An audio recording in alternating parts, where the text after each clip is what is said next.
as somebody that grew up here, I can verify that the neighborhood changed.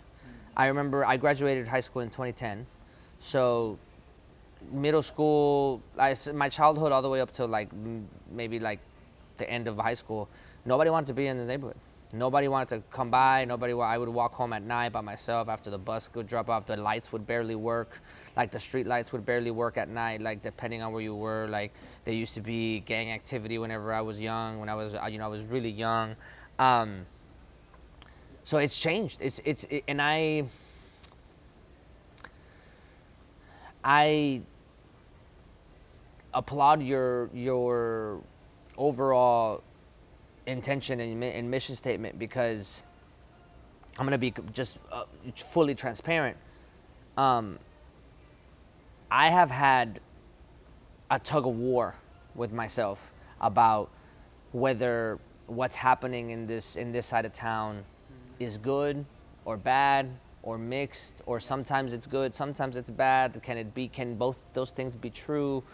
And the reason that I say that is because my instinct is there's a huge part about this entire side of town that like I feel keenly connected to. There's an identity there that I know, that I can recognize, that the more and more time passes by, it feels a little bit more, I wouldn't say suppressed, maybe that's the wrong term. It feels it went from being loud to a whisper.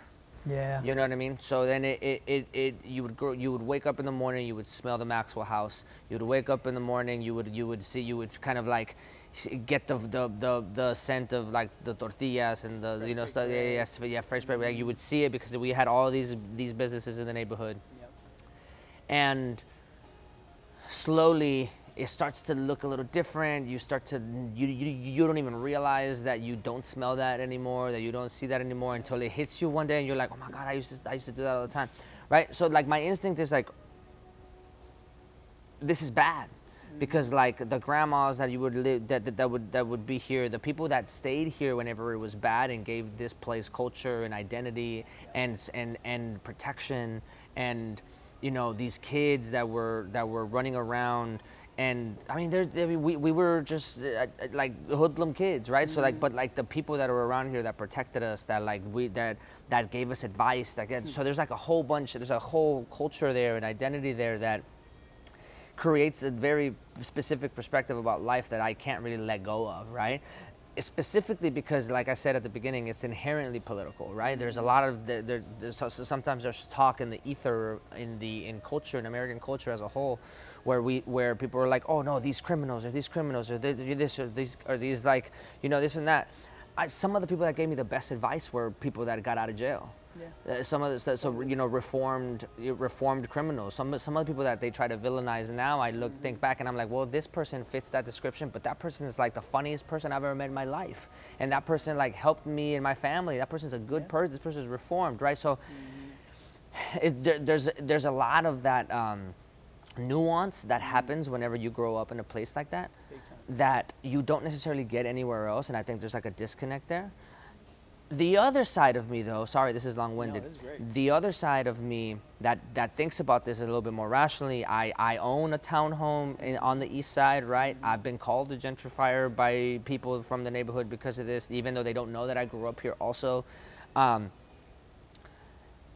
And just as a sidebar, I say like, well, if anybody's gonna do it, why can't it be me? I'm the one that knows this cultural identity. So then you like look up the term gentrification. What does it mean? What's the connotation? It's usually always used to describe when white people come into a neighborhood and they buy out the property, they double in value, they create opportunity, and then people get pushed out to the outskirts of town or whatever.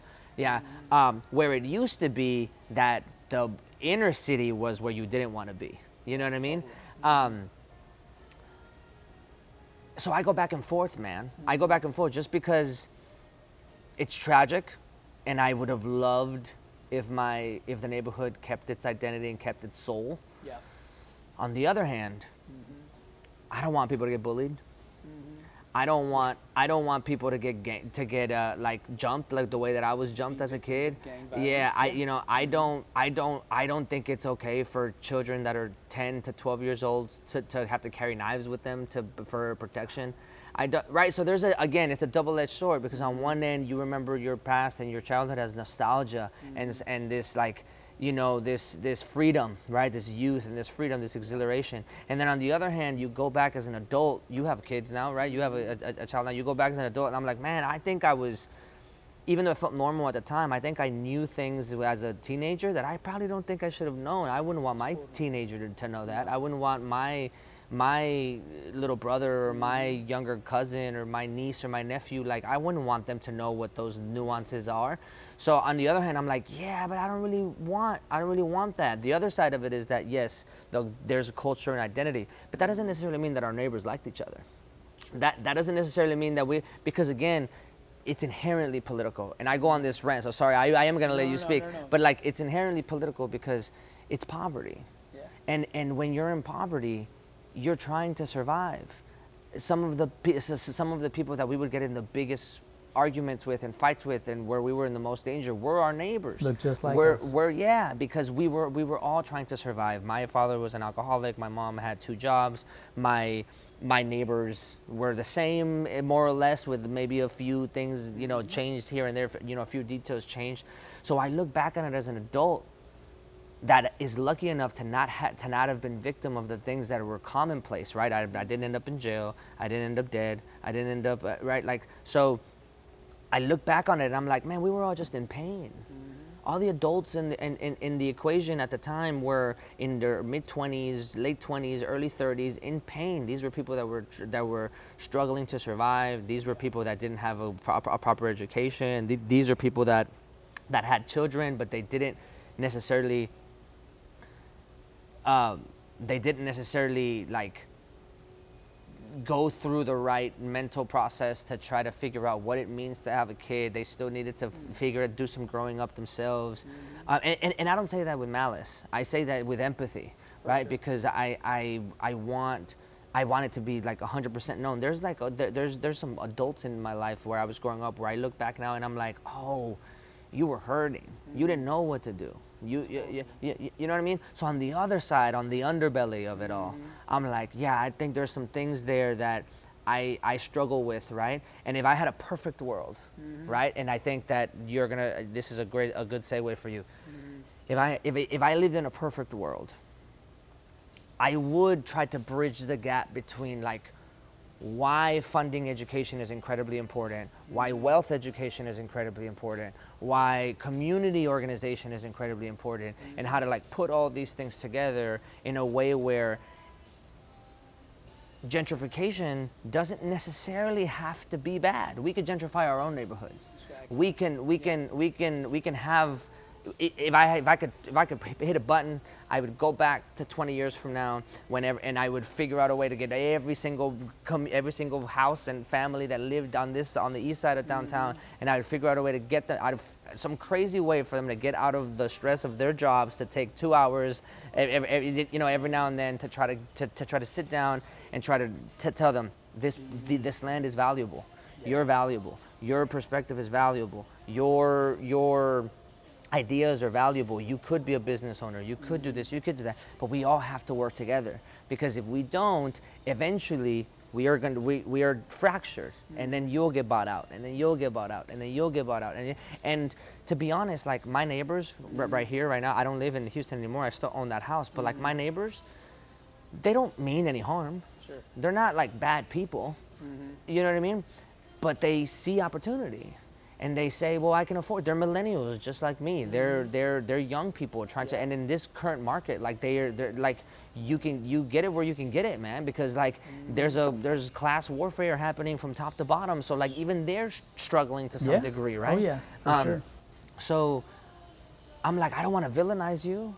There's no reason. It feels a little weird trying to feel like I'm villainizing you, but, like, the term gentrification as a whole has a very specific connotation that can, like, upset some people. But in my mind, I'm like, it doesn't necessarily have to be bad. We could have done it ourselves.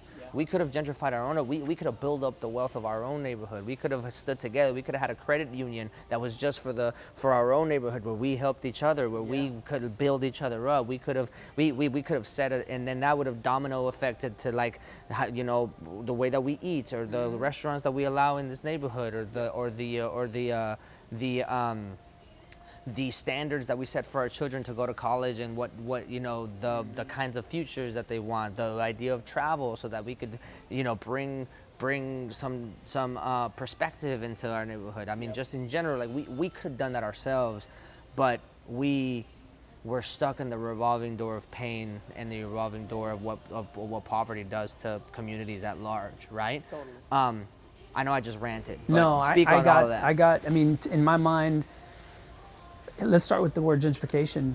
I think I've been in rooms where, whether it was a board meeting or a civic club meeting, and whether that person was an executive or a resident, those both groups, familiar with this neighborhood, maybe not so familiar with economics, super familiar with economics, both groups believes nothing can be done about gentrification. The executive might say, well, that's not what we do, or the free market we can't doing stop its it. thing. Yeah. And then on this side, there's the hopelessness, right? Yeah. Of like, I don't know what can we anybody. do? Yeah. Who's gonna listen to me? I literally been to civic club meetings where the old senior, pobrecito, right? He just sits there and said, well, they built this big old thing. Nobody told me. Nobody's gonna tell them. They don't have to. They're a developer. They do whatever they want, right? Does that suck? Yes. But in my mind, the problem really is that both sides are looking at this word as big, bad, kukui, right? Like, we don't understand it, but we're going to label it real quick so that we know it's something we can't fight. When in my mind, no. Think about it. Gentrification, we always talk about residential. We're displacing residents. But actually, we're displacing residents, we're displacing businesses, and we're displacing culture.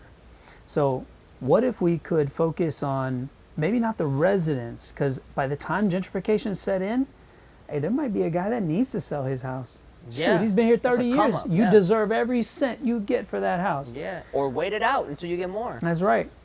So on the business side, what if we could actually purchase real estate together collectively, and that real estate is supporting something that from a cultural perspective we believe in.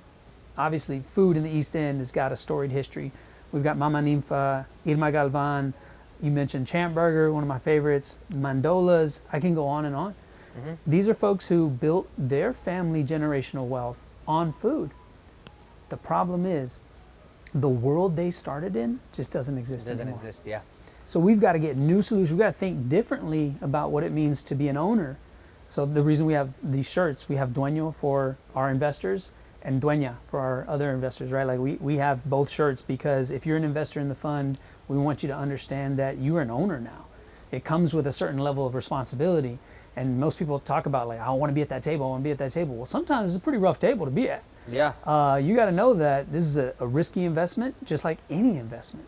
But where we look at what we're doing as trying to preserve some of that culture is that if we talk about owning more real estate in the neighborhood, and that real estate increases in value, then the people that own it might have a chance of sticking around. If they're sticking around, well, guess what? The culture is the people. And if we can keep those people here, we can keep some of that culture. And it's funny because back in the day, I don't know if this was the same for you, but like my parents and my uncles and all the people that wanted me to do good for myself were like, get an education and get the hell out of the hood. So they said, they're like, get out of here. Yeah. Now we're practically begging people that are from here, like, please stay here. Like we need your culture here. For sure. I've never wanted to leave. Same. I live in Austin now because my job is taking me in that direction. But like, man, like I rep this side of town like it's my life, man. Like everywhere I go, I'm like, oh, you have no idea. You have no, like this is where my identity lives. Like I can't for the life of me, I can't get rid of it.